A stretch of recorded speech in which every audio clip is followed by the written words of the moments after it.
Assalamu alaikum, everybody, and welcome to another episode of Daanish TV's English news channel of the Center for Islam and Decoloniality. Again, I'm Professor Junaid, and one of the things that we will now take into consideration is that we uh, have had some very friendly complaints about some of our shows going on for too long, but I think this is a occupational hazard of some of us academics, including I think our guest today, who I'm incredibly privileged to have, does a much better job than I do at these things. But today, again, you know, we have done shows in the past on this incredibly important subject of when the intense pressure was being placed upon Pakistan, in addition to many other Muslim countries, to quote unquote normalize relations with Israel, a highly abnormal and violent state. And so far, so good in terms of that hasn't happened. But of course, we always have to keep our we have to be vigilant about what is being cooked up at the top in terms of that. So we have done shows on that, but right now we are obviously confronting an incredibly violent situation in Palestine, and what's been going on. People, I think, throughout the world, and I would hope so here in Pakistan. Of course, our viewership for our guests, it's a global viewership, but they've been, I mean, clearly following. It's been the headlines about what's been going on in Jerusalem and how the Israelis are just unashamedly deploying violence and harassment of the Palestinians. And I could find no one better, certainly in Pakistan, but also, I mean, anywhere in the world, than my dear friend and comrade Ammar Ali Jan. Certainly one of the leading. I don't want to embarrass him too much, but certainly one of the leading intellectuals, scholars, activists in this country at the moment, and incredibly influential and incredible. And just, I mean, on a personal note, I mean, the admiration that I have for his commitment to principles of justice and in a very principled manner on all of these issues, to global justice, justice within Pakistan, etc. I think is highly commendable. So, Ammar, I really want to welcome you and thank you for agreeing to come to the show. Thank you for inviting me, Junaid. Glad to be here. Wonderful, Ammar. Ammar, so as we know that the recent events that in which out of, well, one can say out of the blue, but actually that's not actually correct. If one understands the Zionist project, at its heart of a settler colonial project, which by its very essence has to displace and ethnically cleanse a population to take it over. But what we have seen right now are very dramatic. I mean, in the sense that the last time that I can remember was simply the beginning of the Second Intifada in 2000, when Ariel Sharon, just one individual with a small entourage, entered the Al-Aqsa compound, and that began the Second Intifada. In this case, we have had Israeli military troops enter into the Al-Aqsa compound with Zionist settlers as well. Again, there's a background to where this is coming from in terms of the attempted evictions and ethnic cleansing of Palestinians from their homes in an area of neighborhood of East Jerusalem, Arab East Jerusalem, of Sheikh Jarrah. And so these are the facts that I think people have been following on the ground. And Ammar, I mean, I will ask you, I mean, to kind of maybe give us some context of all of these events that are constantly coming, right in our faces right now. Thank you, Junaid. I mean, this is exactly what's going on. This issue is symptomatic of a much larger history of ethnic cleansing that Palestinians have been facing for a very long time now. I mean, the current issue is, of course, the attempts by Israel to take over East Jerusalem, to turn it into a Jewish neighborhood. But the history, as you pointed out, is much, much larger. I mean, if you just look at the map of Palestine, what has happened to Palestine since 1948, after the partition, I mean, the entire country has been erased, wiped out of the map in front of the international community by the support of the champions, so-called champions of human rights and democracy, the US and all other Western powers, by the criminal silence, if not collaboration, of the Arab regimes. And these people, the Palestinians, have not only been wiped off the map, even the memory, the idea of a Palestinian homeland is now being wiped out by turning Jerusalem into a capital, by this right-wing toxic narrative in Israel that, you know, a West Bank can become part of Israel, can be annexed by Israel, which is also a very, very important thing to remember, that Israel today wants to annex parts of the West Bank, which means that fundamentally the very idea, the very possibility of a Palestinian state will vanish. It won't be geographically possible to have some kind of a viable state. And it's interesting that there is some opposition to this move in Israel. And the opposition is, it couches itself in nationalist terms by saying that our problem with annexation plans is that it doesn't give us enough Palestinian land. And we want to continue with these informal settlements so that we can eventually wipe out all Palestinians from West Bank and from Gaza. And what is happening in the West Bank? This is the worst example of ghettoization and apartheid anywhere around the world. So you have these settlements in these, you know, they're these densely populated Palestinian communities, and then these Israeli Jewish settlements. And these settlements are connected to Israel through an entire infrastructure of flyovers, roads, which Palestinians cannot use. So you really have two worlds that are separated physically, materially by infrastructure. It's the most horrible use of infrastructure to separate human beings. And the living conditions in both these two worlds are completely opposite. You have universities, schools, hospitals in the Israeli settlements, and people are leaving New York. Jews are coming from London and settling there because of the peaceful life, you know, the tranquility of these settlements. Whereas for Palestinians, it means permanent confrontation with militarized violence, with the Israeli forces, with the police, with daily humiliation at checkpoints. If they want to go from one place to another, they will be stopped multiple times. I mean, this is happening. This humiliation is happening to them in their own lands. This is something that most colonial officers all over the world fantasized about throughout the 17th, 18th, 19th, 20th centuries, but they were never able to institutionalize it the way it's been institutionalized in the West Bank and for such a long period of time.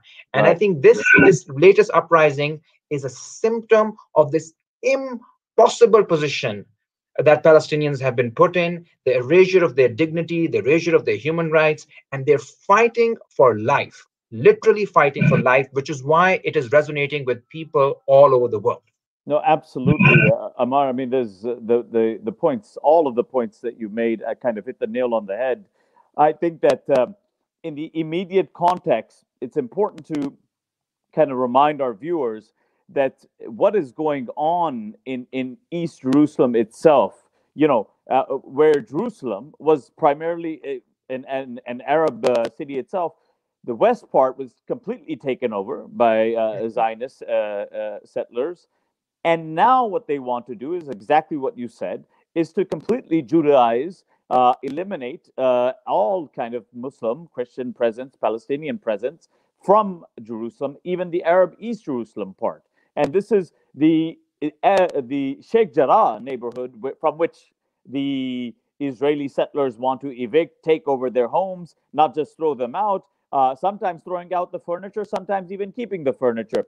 But that is exactly as you said, symptomatic of what they want to do to all of East Jerusalem.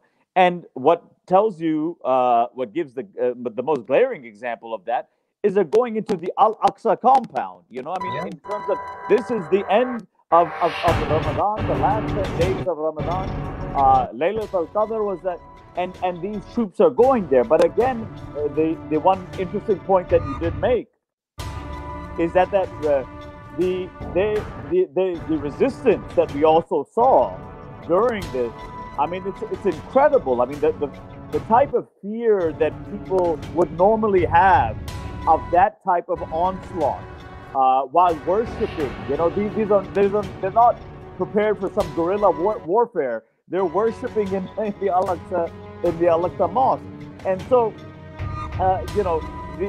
the way that they showed their resistance in the face of that was also admirable, despite the horrific and tragic type of violence imposed by the Israelis. And the other thing to point out here is that now we're hearing a lot, these statements by Western governments. Okay, they're very concerned about the violence taking place in these areas, etc. But the word condemnation is only used for the Hamas rockets that have been shot Yeah.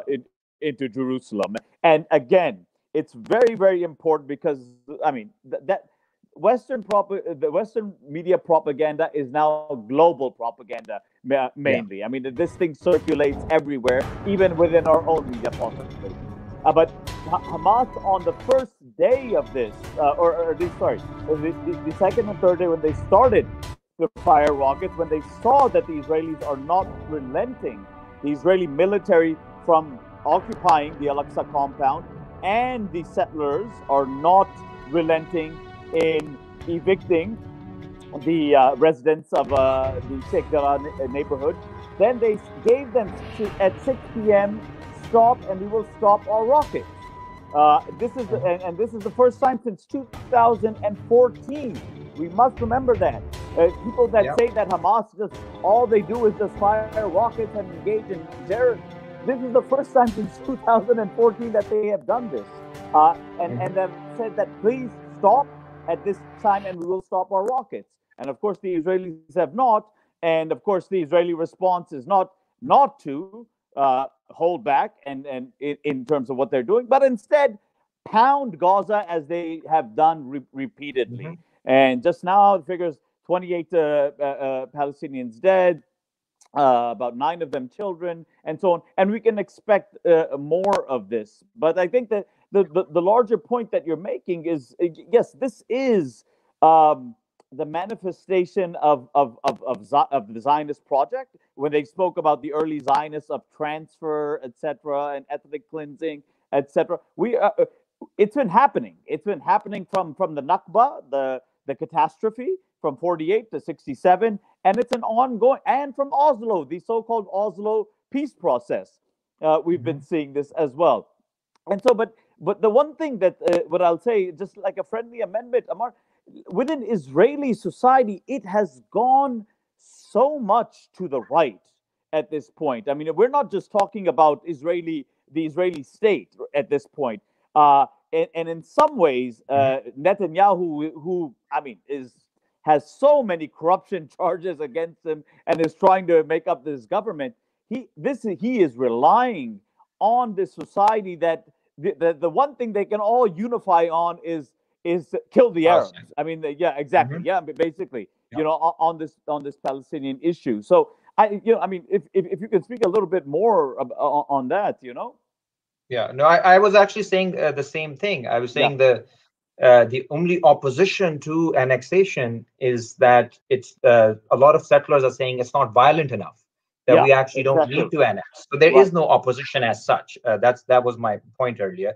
The opposition might be limited to a few civil society people, but by and large, Zionism has won, which it would have, because the whole project is premised upon the annihilation of the other. It is scared of difference.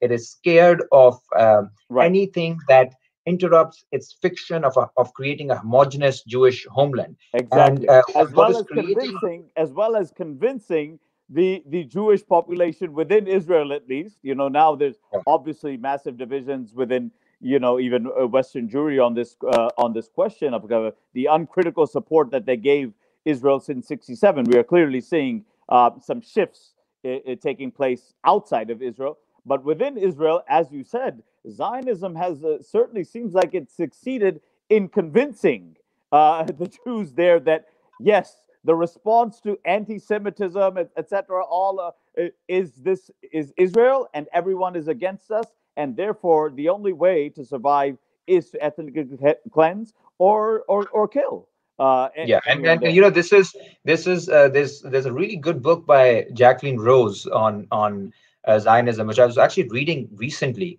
Yeah. And one very intelligent argument that she makes is how Jews have turned the tragedy that they experienced, the horrible things that happened during the Holocaust, how that has turned into this permanent form of victimhood, which then is displaced onto an Arab setting, where they are perpetually victims of this majoritarian Arab place, which means that they will justify their violence in the name of defense, in the name of protection, in the name of the Holocaust. And in that sense, despite their ostensible hatred for fascism or Nazism, one of the biggest victories of Nazism is that they've turned these victims into people who are mimicking Nazism.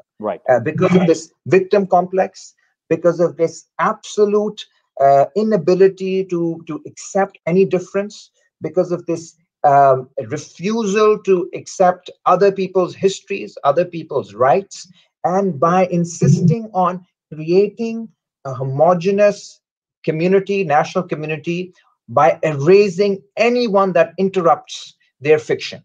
And because most of this Zionism is a fiction, both historical and contemporary, the Palestinian people are facing an ethnocide premised upon a complete fantasy. It's simply not possible for the Palestinian people to accept their own erasure to fit into a misguided, historically bankrupt, morally, ethically bankrupt narrative of another people. And this is unfair at every level. And I think today the anti-fascist struggle is really becoming alive in the refusal of the Palestinian people to accept their erasure. Because what is fascism? At the end of the day, it is an attempt to wipe out all differences for a national project that is backed up by a reactionary mindset. And that is Netanyahu, and that is Israeli society today. It is increasingly a fascist society.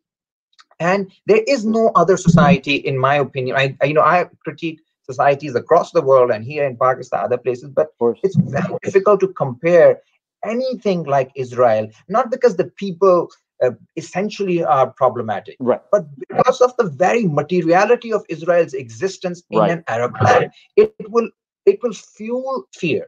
It will fuel paranoia.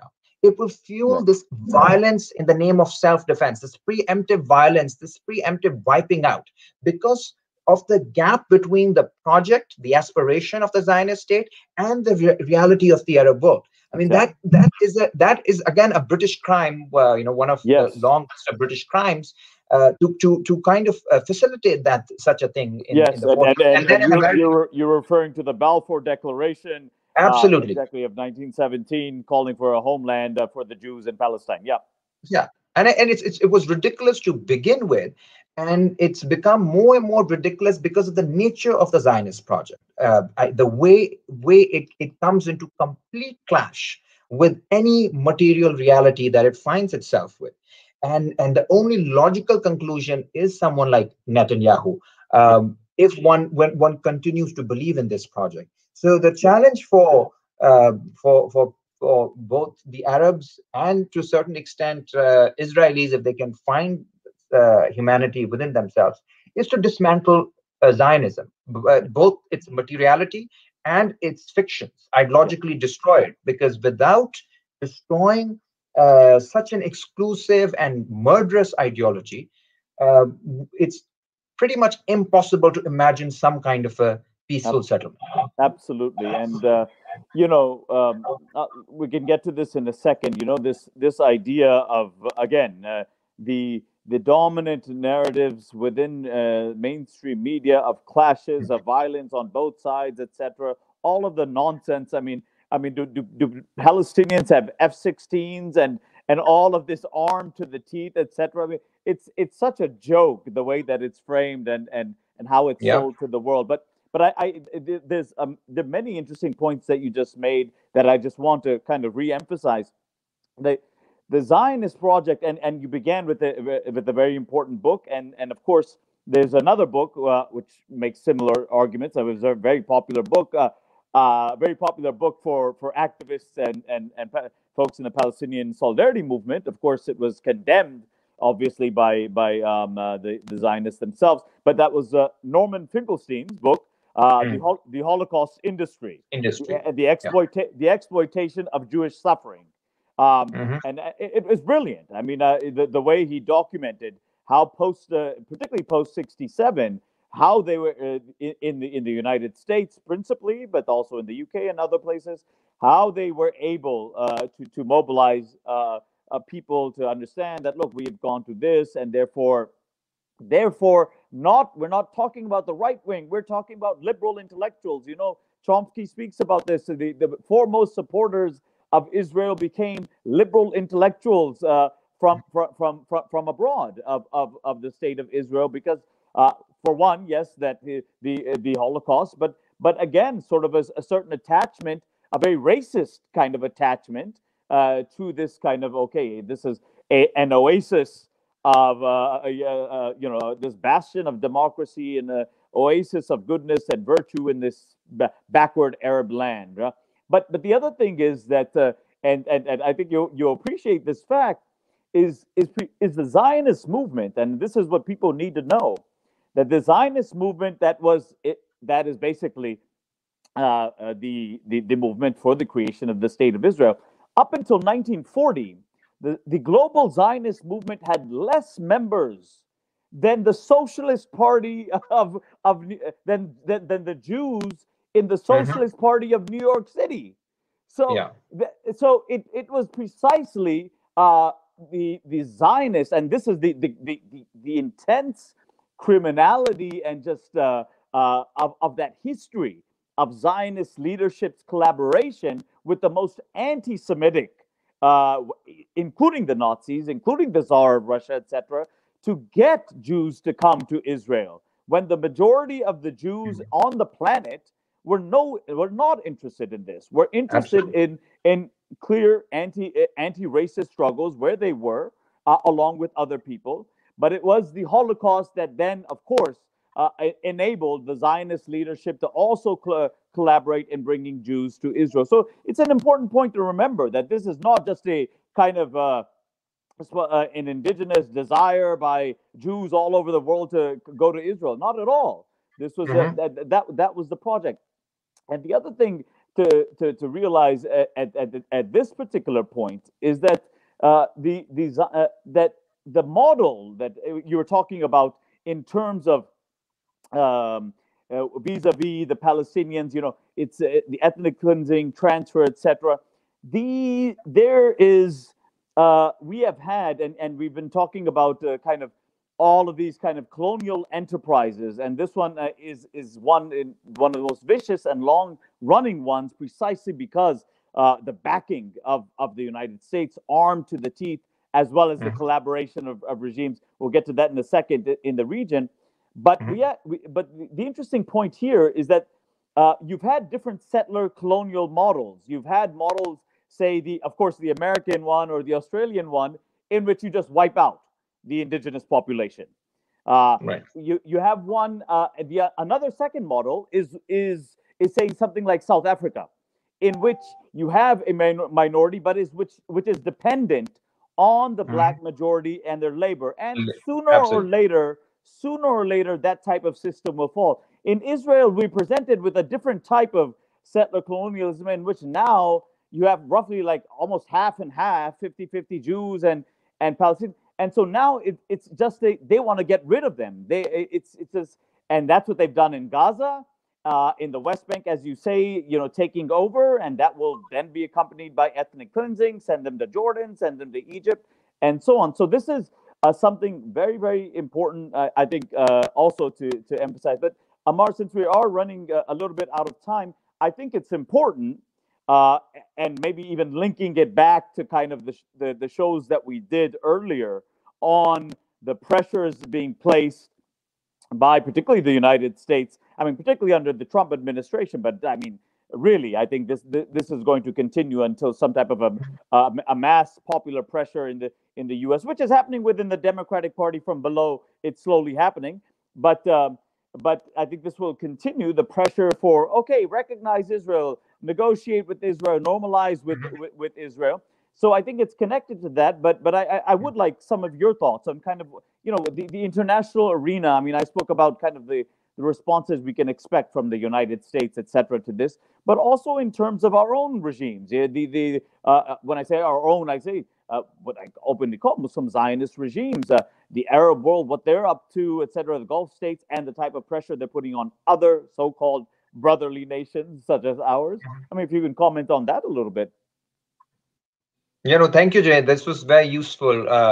This is the information I think that more and more young activists should learn, read about it, listen to shows like yours to learn about these things, because there is a huge propaganda war being led by Zionists all over the world, who would like us to believe that it's basically the small democratic country, Israel, that's fighting dictatorships. This boy has just lost his cousin. Often hear. On the other hand, girl, I think it's what you just said about the world's response. I think it's very, very 11 years old, that more and more people are finally speaking out against Israel. I mean, yesterday I saw a AOC tweet about it, which is a huge break for many left liberals in the US, especially those who make it to Congress. It's a great point, because normally we have been, I mean, delighted by the very progressive kind of politics they've demonstrated domestically, but on these types of things, they sometimes remain reticent. But you're absolutely right. Yeah, I mean, attacking Israel is not only difficult because of the kind of lobbies that are so strong in terms of in terms of finance and elections, but even more so the ideological baggage that opposing Israel carries is massive. We should remember what happened to Jeremy Corbyn in England, the Labour Party leader who was a principled supporter of Palestine, consistently supported the Palestinian struggle for years. And when he won the Labour Party election, he was immediately termed anti-Semitic. He was termed a sympathizer of terrorists, and not by like some marginalized media groups. He was declared a terrorist sympathizer by the mainstream press, by the Tory party, and eventually by the Labour Party itself, which expelled him for anti-Semitism. And this is a man who stood against racism his entire life. And this is the kind of taboo that so many activists have faced over the years. But you should see what Corbyn said today and yesterday. He named and shamed Israel. AOC did the same. And many people around the world are now speaking out. Many Latin American governments called Israeli actions terrorist. Even the UN General Secretary General has spoken about. I'm so glad that you mentioned Latin American countries. I mean, I was in another interview I was doing. I mean, this is the impoverished political responses we are getting. We have countries from South Africa to South America that are either ending diplomatic relations or at least downgrading them, etc. And then we have these regimes in the Gulf that are now finally, what was concealed before is now coming out in the open, and not only normalizing themselves but pressuring others to normalize. So that is the really sad state of affairs. But I do want to highlight that point that you made. That and again, I'll cite Finkelstein again. His book after the second, just festival of slaughter in Gaza that the Israelis did. This time we went too far, and in it, I think he makes some great points. That even when I was growing up in the U.S. and undergrad, etc., it was very, very difficult to have panels and speak about this, etc., without being called a Nazi, etc., every 2 seconds. Yeah. But they are losing. They continue to lose that kind of ideological war that the Zionist lobby's main task was to really police the discussion and the parameters of the discussion, particularly in places like the United States. In the UK, it seems like they've won, and in other places. But they are losing it, particularly when we look at many young Jews now who, in past 10, 20 years, the way the Israeli state has kind of cajoled them to come to Israel to enjoy and see how great it is without seeing a single Palestinian face. But now, I mean, it's so naked and flagrant and blatant that there is a significant division, and I think it's very important for our audience to realize that not only within ordinary Jews, that there's now skepticism about the Israeli state, and whether this is something that has anything to do with the great faith tradition of Judaism or not. So not only is that one issue, but the other issue that we should remind our viewers is the best criticisms and scholarly, intellectual, activists, etc., that are coming of what Israel is doing right now are primarily by Jewish authors. I mean, Chomsky, of course, has been there for a long time, has been writing, but whether it's Finkelstein, I have mentioned, I've had them on my show with people like Ilan Pape, who I think is just the finest historian on the question of Palestine and Israel in the world. So, these are Jews who are consistently writing about this, and I think that our viewership should understand that. And the final point that I'll make, and I'll let you have the last word, is that when we talk about Hamas, for example, and of course, I mean, the U.S. compels everyone when the U.S. wants to declare some force a terrorist organization. Of course, all of the countries that are its poodles and puppets, and they have to go along with it. Of course, the Arab regimes are bankrupt, and they also go along with this, and so on. And they can't tolerate any mass movement, whether it's a Muslim, with all their problems, whether it's a Muslim Brotherhood, whether it's Hamas, whether they created these organizations, but when they become too big or a mass movement, then they're a problem, and then they declare them a terrorist organization. But what we have to remember, all the way going back to 2006, because now there's talk about another Palestinian elections under occupation within the Palestinian territories, which has been postponed now. But when it happened in 2006, I went in 2007 on a solidarity mission there, interfaith solidarity mission, and I was staying in a Christian village, Beit Sahur, and it was incredible that the entire village, with a majority Christians, had voted for Hamas. And and even the Muslim Palestinians that had voted, it may have been, but it was not primarily the case that all of a sudden they started reading the Quran more or the Hadith literature more, etc. They may have, some of them may, but it was because the political bankruptcy, I think you will agree with me, of the Palestinian Authority, which of course Edward Said pointed out since the Oslo Accord, that this was a Palestinian Versailles, a Palestinian surrender, and the Palestinian Authority would function essentially as a police force for Israeli security, not for Palestinian security. So, I mean, I will leave it on that, and I'll give you the last word, Ammar. No, you're absolutely right. It's very important to read the internal challenges that the Palestinian liberation movement has faced over the past 20, 30 years. And it has transformed fundamentally, particularly, as you rightly pointed out, the degeneration of the Palestinian Authority has wiped out the legitimacy of some of the old guard that was leading the movement and gave a lot of sacrifices in the 60s, 70s, 80s. But after the Oslo Accords, fundamentally the Palestinian Authority was seen both as being corrupt and as being too close to the occupying force. And that provided space for other movements to emerge and become popular. And that's true for any national liberation struggle or any struggle. If there's a real impasse, if there's a real contradiction at the heart of any society, any force that will address that contradiction will become popular.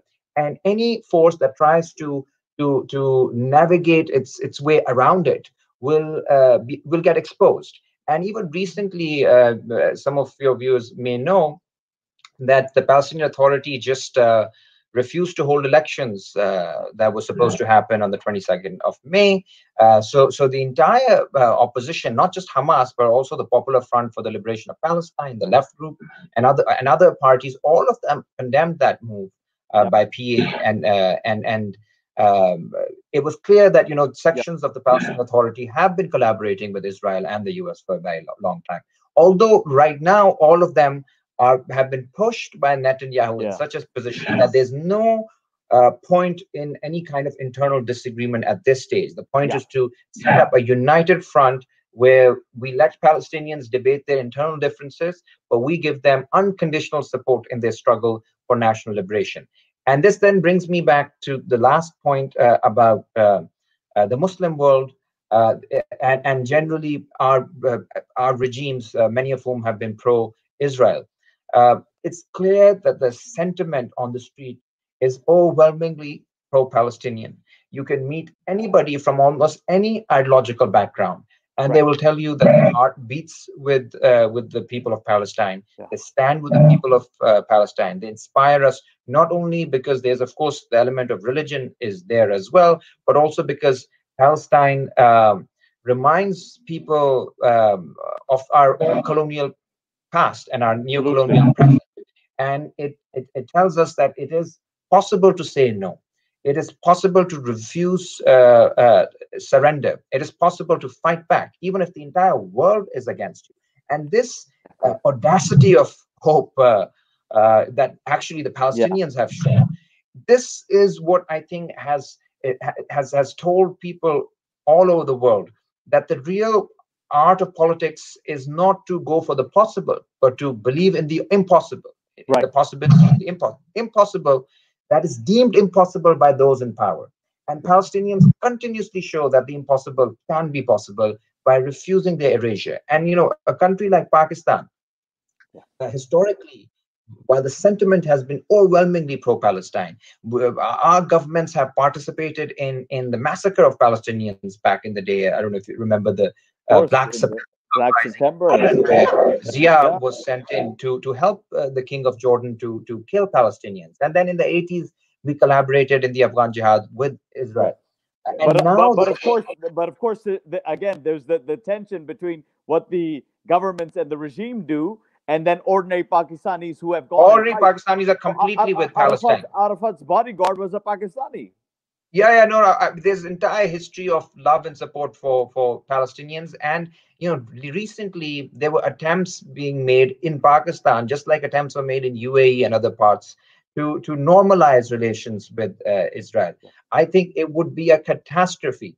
It's not, the point is not to say there aren't problems with Pakistan or with the Arab world or with Latin America. All countries have their problems. But that does not mean that you become more problematic by coming into alliance with the most problematic country in the world. I think this is not the path we need to go down. We need to improve ourselves. We need to be better. We need to be more like Palestinians. We need to show the world a different way of life is possible, a different way of being is possible. We don't need to go down the gutter by trying to be like a state that unleashes horrific forms of violence. If that is our ideal, then I feel sorry for our people, because then our people will have to face that kind of violence by our states. We need to be different. We need to embody the universal lesson of the Palestinian struggle, which is what? Which is that all human lives, no matter how much they are erased in discourse and physically, they matter. They matter equally. And this lesson is something that Palestine is teaching the world. It's a lesson in equality. It is a new practice of equality that the Palestinians have taught the world in the midst of horrific colonial violence. And if we, I often say that, Palestinians have carried the burden of history on their shoulders. The emancipatory possibilities of history have been embodied by Palestinians for so long. I think now it is upon all of us to prove that we can be Palestinians, i.e., we can also fight for something better, we can believe in something better, and we can achieve something better. And this is the challenge that Palestine gives to everybody, including to their supporters. Yes, no, absolutely, Ammar. Just your comment earlier about it's not just about what is possible. It's about thinking about what's impossible and or at least thinking that it's impossible, but trying. That is your ideal that you strive for. And this is one thing that I tell my students that that talk about. Well, these are dreams, but I also say that dreams can come true sometimes as well. So. On that note, Ammar, because I know that we have time, I've taken more time than I asked you for, so forgive me for that. But Ammar, it is an incredible treat for us to have had you on this show, and somehow I will do some arm twisting and get you back on at a later stage as well. I'd love to be back, and I just want to announce that we are hosting a protest tomorrow in solidarity with Palestine in Lahore. And hopefully there will be protests all over the world so that we can amplify the voices of Palestinians. Thank you. Glad to be here. Really enjoyed the show. Thank you, Junaid. Thank you, Ammar. Thank you so much. Okay. Bye-bye. Bye-bye.